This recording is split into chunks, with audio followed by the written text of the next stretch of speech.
Hey everyone, Dan here, and welcome back to AI News Weekly. Today we're talking about some of the biggest stories in the AI world. We'll take a close look at Runway's Gen-4 update. Their image-to-video tech is making waves. A game-changing AI assistant that restores speech for those who've lost it, and Microsoft Copilot, which wants to automate just about everything in your digital life. There's plenty more too, so grab a snack and let's jump in.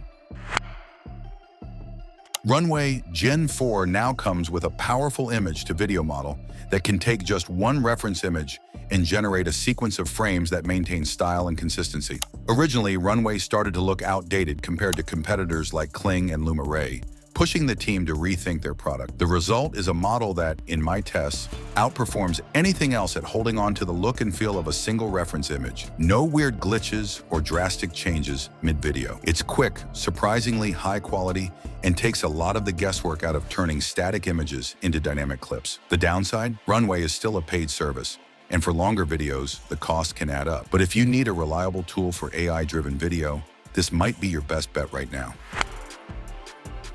What blew my mind this week is a development from researchers at UC Berkeley and UCSF. They created an AI that transforms brain signals into speech with only about 1 second of delay, a huge leap from the 8-second lag we've seen before. Using data from a patient's pre-injury voice, it recreates speech in a way that actually sounds like their original voice. Why it matters?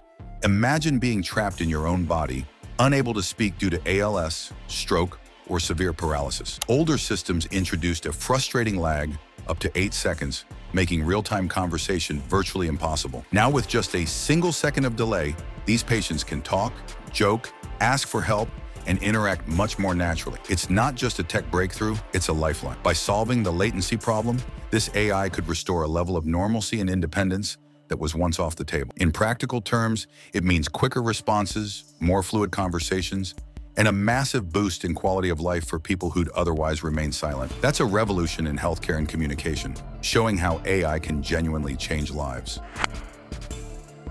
So far, there's still no huge breakthrough in practical AI agents, and Amazon's Nova Act is trying to change that. Right now, it's aimed at speeding up routine tasks like calendar management or ordering food, but you still need to be pretty involved. Key features include a specialized SDK that lets developers build agents performing actions in a browser. An emphasis on reliability, so it's less prone to random errors than some other AI agents. Integration with APIs and direct browser actions for a more streamlined workflow. I'm still skeptical about how often we really need an AI agent over just doing it ourselves, but we'll see if Amazon's take can lower friction enough to be truly useful. Yes, AI is stepping into the dating scene. The game from Tinder.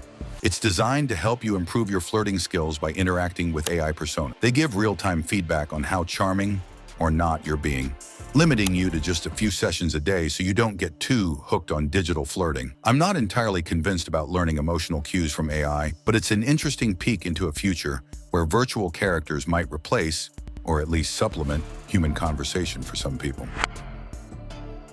Midjourney has quietly released version 7. While not revolutionary, it remains one of the best image generators out there. Here's what's new. Personalization based on your past prompts and preferences. A draft mode that's cheaper and way faster for concept work. The option to voice prompt, which might be handy for some folks. A speed boost of about 20 to 30% over V6. Midjourney's big downside is still the wonky text generation on images and the fact that it's subscription-based. But it's fast, high quality, and pretty easy to use, so it's still a top pick if you can handle the cost.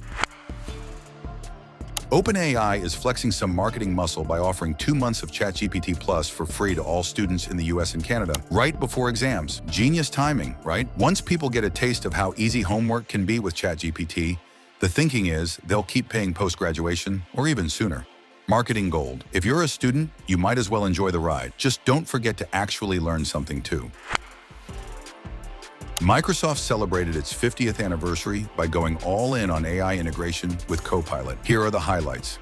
Actions can perform tasks like booking a hotel or restaurant, or even replying to emails on your behalf. Deep research. Think of it like ChatGPT for multi-step analysis, handy for complex queries or market comparisons. Pages, a potential notion killer that organizes your thoughts and notes into structured documents. Podcasts, Copilot can generate and outline entire podcast episodes. Shopping finds the lowest prices online so you don't have to. This is all accessible on Windows, Android, iOS, and in your browser. Microsoft is basically bundling every AI trick into a single product. Whether it does each task as well as dedicated apps is another story, but it definitely highlights a future where AI is woven into every operating system by default.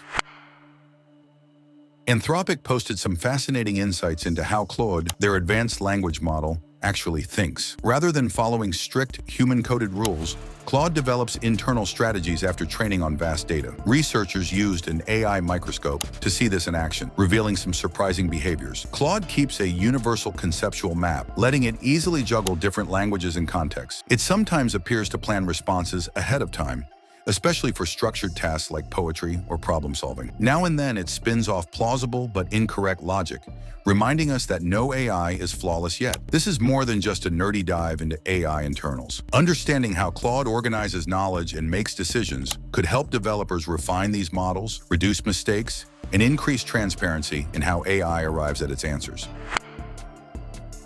Language models have started officially passing the Turing Test. You'd think it would be on every headline, but AI is advancing so quickly that it barely made a ripple. For decades, the Turing Test was the ultimate benchmark for AI that can fool humans, and now it's just another footnote in a series of breakthroughs. The question is how society will handle a world where distinguishing bots from people becomes increasingly difficult, especially as next-gen models keep improving text, audio, and even video manipulation.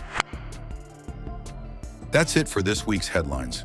Let me know which news caught your eye the most in the comments. If you enjoyed this roundup, be sure to like, subscribe, and follow us on all platforms wherever you hang out online. This is Dan, and I'll see you next week for another dose of AI News Weekly. Have a great day, humans.